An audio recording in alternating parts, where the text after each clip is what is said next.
what should be, what should not be, and condemning hypocrisy. Do you condemn hypocrisy? It may be very natural to condemn hypocrisy. It seems very popular and normal, right?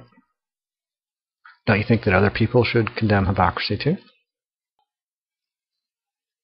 I propose something that may be unusual to you, that people should not condemn hypocrisy. At least not unless they have practiced hypocrisy themselves. Not only do I propose that the only people who should condemn hypocrisy are people who have practiced hypocrisy, but I also propose that people who would ever condemn hypocrisy are themselves practicing hypocrisy right in that very instant. Let's focus on something simple next. When someone asserts what should be, I'm calling that a proposal. That's the proposing of what should be. Here are some examples of proposals of what should be. People should be honest. Politicians should be kind. Fire should be hot. Ice should be hot. We could call those proposals. An assertion, or a claim, or a declaration, or even a statement. All of those words are consistent with the label of proposal.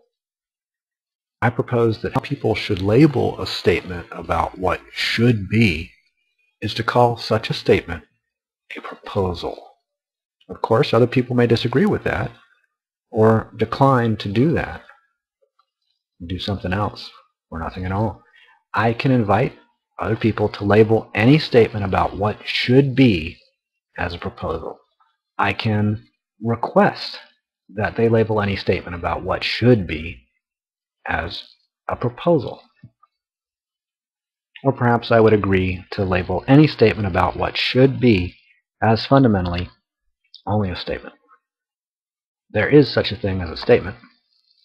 One kind of statement is a proposal. One kind of proposal is an invitation. Wouldn't you agree? One kind of invitation is a request. I invite you, I request that you consider that one kind of request is a threat. Can you recognize that? Can you admit that? One kind of request is a threat. That's a request that has a consequence for failing to comply with it. Right? Another kind of request is a bribe. That would be a reward made along with the request. Kind of like if you want to hire somebody to repair your roof, you offer them some kind of compensation. So it's not the invitation or request, it's actually a bribe. We could call it a bribe. That's one label we could use. So I propose that there are various kinds of statements. If I propose what should not be, I'm stating an exclusion. I'm labeling a proposal of what should not be as an exclusion. I'm specifying a specific thing and then excluding it from what should be and saying that should not be. Here are some examples of exclusive proposals of what should not be. People should not be unkind. Politicians should not be dishonest. Fire should not be cold. Ice should not be cold. So again, all of those are statements. There's such a thing as a statement. There's such a thing as an exclusion. Statements of exclusion can lead to the act of withdrawing. If I don't like, if I wish to exclude myself from some activity, I can withdraw from it. Withdrawing can lead to attacking the excluded pattern. Maybe after I withdraw, I condemn something, criticize it, or more directly physically attack or threaten to attack. I request that people discontinue something and threaten that if they don't, I'm going to punish them or attack them or criticize them or turn them in or whatever.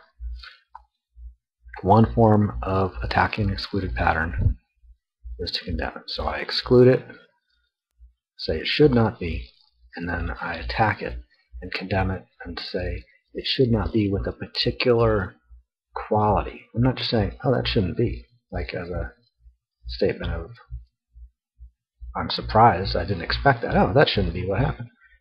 that should not be, and then I might blame someone. You can get the whole energy of the exclusion with fear and ferocity and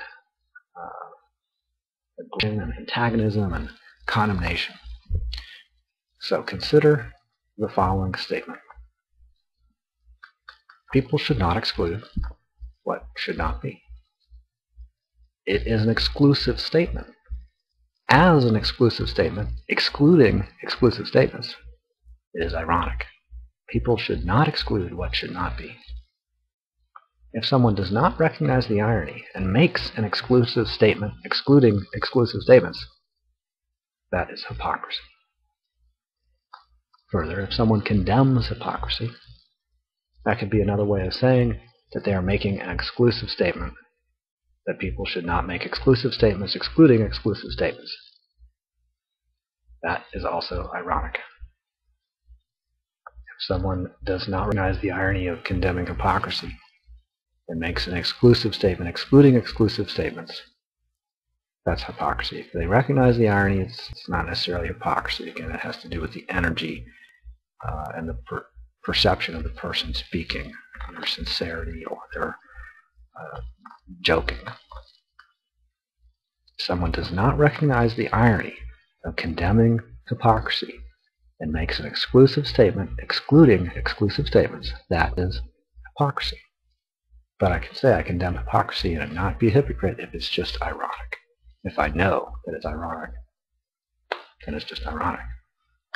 And there won't be any antagonism required if I'm just being ironic. There will be a sense of humor in the background there.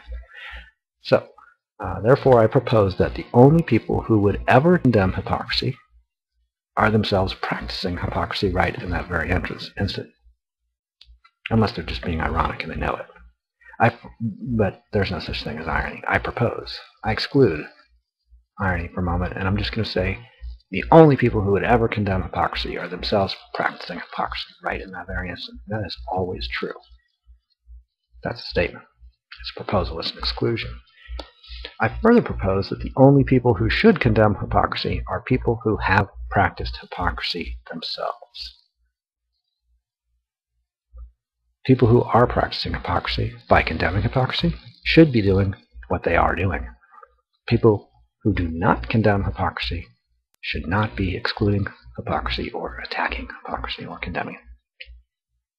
I propose that whatever people are doing, they should be. I further propose that whatever people are not doing, they should not be. However, if someone says people should do what people are not doing, that is also valid. They should be saying that. That's a proposal, that's an invitation, that's a request. People should do what they're not doing. And they might be a little more specific than that because that's a little bit vague, right? People should make proposals and invitations and requests whenever they do, including bribes and threats. People should also exclude exclusions and withdrawal and attacks and condemnations, as well as exclude proposals and invitations and requests and bribes and threats. They should condemn everything they condemn and do everything they do, including the doing of condemning. People should practice hypocrisy. I only say that because, in my experience, sometimes people actually do practice hypocrisy. Furthermore, people should condemn the practice of hypocrisy. It's entirely natural and normal. I mean, if you're going to be a hypocrite, why not condemn it? You know what I mean? Eventually, people may recognize the irony of condemning hypocrisy, but probably not until they condemn it and attack it for a while first. I invite you to condemn irony, though I request that you do not condemn hypocrisy. Furthermore, I condemn the condemning of irony. If you accepted my invitation and condemned irony, I condemn that. I condemn the condemning of irony. Don't accept my invitation to condemn irony, or else I will accuse you of hypocrisy. Finally, I propose that there is nothing so holy and heroic as to condemn hypocrisy.